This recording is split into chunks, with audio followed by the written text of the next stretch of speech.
Fala galera, aqui é Evangelista Torres e hoje nós vamos falar sobre frutos do Espírito. Será que você tem?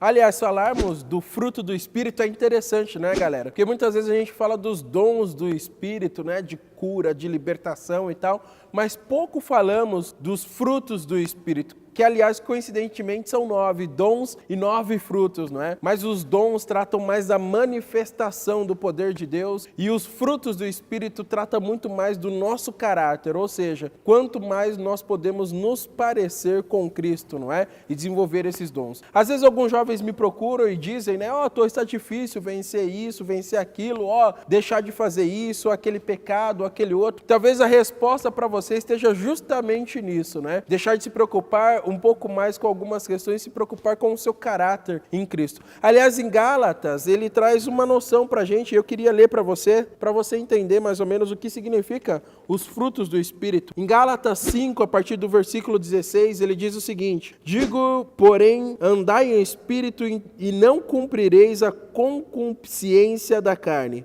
Porque a carne cobiça contra o Espírito contra a carne. E estes opõem-se um ao outro, para que não façais o que quereis. Mas se sois guiados pelo Espírito, não andeis debaixo da lei, porque as obras da carne são manifestas, as quais são prostituição, impureza, lascívia, idolatria, feitiçarias, inimizades, porfírias, emulações, iras, pelejas, dissensões, heresias, invejas, homicídios, bebedices, glutonarias e coisas semelhantes a essas, acerca das quais vos declaro que já antes vos disse que os que cometem tais coisas não herdarão o reino de Deus. Mas o fruto do Espírito é caridade, gozo, paz, longanimidade, benignidade, bondade, fé, mansidão e temperança. Contra essas coisas não há lei, e os que são de Cristo crucificaram a carne com as suas paixões e concupiscências.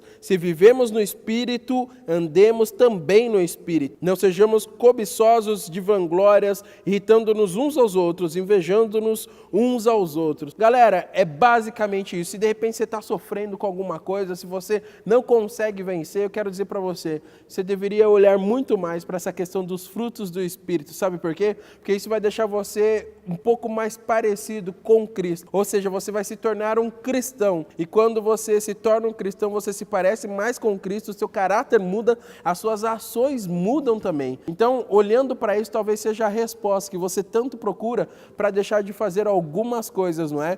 E ao invés de vir buscar poder, se encher do poder e depois esvaziar, talvez você precise muito mais buscar o caráter de Cristo. Porque com o caráter de Cristo você vai ter condição também de administrar o poder e os mistérios espirituais que Ele tem para abençoar a tua vida e para trazer para você esses dons também. Galera, eu quero deixar para que você reflita o versículo 24 e 25, que diz assim, olha, e os que são de Cristo crucificaram a carne com as suas paixões e concupiscências. Se vivemos no Espírito, andemos também no Espírito. Então, se você vive no Espírito, você vai deixar de lado todas essas questões aí que estão, de repente, tirando a tua paz, porque agora você vive e anda no Espírito. Aliás, eu gostei muito desse tema aqui, frutos do Espírito. Se você quer que a gente aborde fruto por fruto, comenta aqui embaixo, deixa o teu comentário falando se é legal, se você quer que a gente explane um pouco mais isso, porque a gente vai fazer uma série só para isso, mas eu quero que você comente para ver se você está a fim de ouvir aquilo que a gente vai falar, beleza? Fico por aqui, mais um Descascando Abacaxi, e eu espero que a partir de hoje você olhe muito mais